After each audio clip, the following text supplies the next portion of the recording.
మునుగోడోత్సాహం ఎర్రనలను ఉత్సాహపరుస్తుంది. తమ మద్దతుతో మునుగోడ్లో టీఆర్ఎస్ గెలిచేసరికి ఇక కామ్రేడ్లకు కూడా ఊపొచ్చేసింది.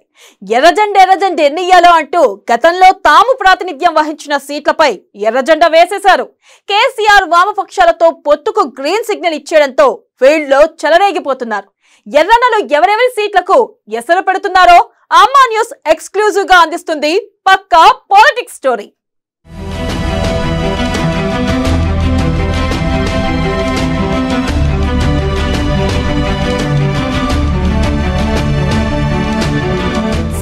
సిపిఎం నేతలు ప్రధానంగా ఉమ్మడి ఖమ్మం, ఉమ్మడి నల్గొండ జిల్లా సీట్లపై కన్నేశారు. రాజకీయ పరిణామాల్లో కేంద్రంలో అధికారంలో ఉన్న బీజేపీతో యుద్ధం చేసేందుకు వామపక్షాలు తోడైతే ఫీల్డ్ లో తిరుగుండదని కేసీఆర్ ఆలోచన. ఖమ్మం, నల్గొండ ఉమ్మడి జిల్లాలో 22 సీట్లు ఉండగా వామపక్షాలతో పొత్తు ఉంటే ఈ 22 టీఆర్ఎస్ గెలుచుకోవడం పక్కా అని కేసీఆర్ నమ్మకం. ఇక ఇదే అదనుగా కామ్రేడ్లు చెలరేగిపోతున్నారు. ఉమ్మడి ఖమ్మం జిల్లాలో 10 సీట్లు ఉంటే 5 సీట్లు పక్కాగా వామపక్షాలకు కేటాయించే సూచనలు ఉన్నాయి. ప్రస్తుతం కాంగ్రెస్ ఎమ్మెల్యేలు ఉన్న భద్రాచలం, మదిరలను సిపిఎం కోరుకుంటుండగా ఇవి సర్దుబాటు చేసేందుకు టీఆర్ఎస్ సయందట. ఇక ఉమ్మడి ఖమ్మం జిల్లాలో 2014, 2018 ఎన్నికల్లో 2 సార్లు కూడా ఒకే ఒక్క సీటును సాధించిన టీఆర్ఎస్ ఈసారైనా పరువు దక్కించుకోవాలనుకుంటుంది. వామపక్షాలతో పొత్తు ఉంటే 10కి 10 గెలుచుకోవచ్చని టీఆర్ఎస్ భావిస్తుంది. నల్గొండలోనూ ఇదే మ్యాజిక్ రిపీట్ చేయవచ్చని టీఆర్ఎస్ ముఖ్యులు ప్రణాళికలు సిద్ధం చేస్తున్నారు. పాలేరులో ఎర్రజెండ ఎగరడం ఖాయమని సిపిఎం రాష్ట్ర కార్యదర్శి తమ్మినేని వీరభద్రం సంచలన వ్యాఖ్యలు చేశారు. ఇక్కడ టీఆర్ఎస్ ఎమ్మెల్యే కందాల ఉపేందర్ రెడ్డి ఉన్నారు. ఈ సీటుపై మాజీ మంత్రి తుమ్మల నాగేశ్వరరావు కన్నేశారు. కొత్తగూడెంలో ప్రస్తుతం టీఆర్ఎస్ ఎమ్మెల్యే వనమ వెంకటేశ్వరరావు ఉండగా ఈ సీటును సిపిఐ రాష్ట్ర కార్యదర్శి కూనంనేని సాంబశివరావు ఆశిస్తున్నారు.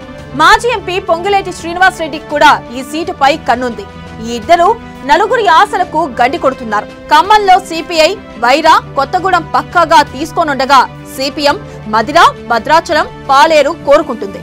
వీటితో పాటు మిర్యాలగూడపై సిపిఎం, బెల్లంపల్లి, హుస్నాబాద్ పై సిపిఐ కన్నేసింది.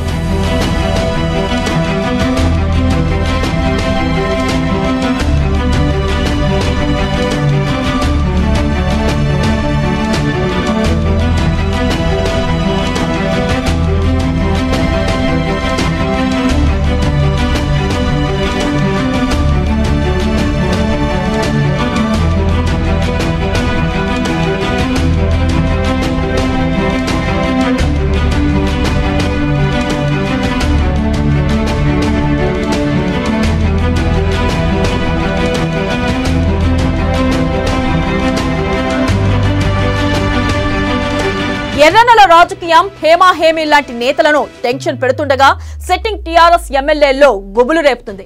ఎర్ర గులాబీల కాంబినేషన్ మస్తుగుంటుందని స్టేట్ వైడ్ క్యాడర్ లో మాత్రం జోష్ కనబడుతుంది. మరి దీనికి గులాబీ దళపతి కేసీఆర్ ఎలాంటి విరుగుడు రచిస్తారో చూడాలి. ఇది రోజు పక్కా పాలిటిక్స్ స్టోరీ.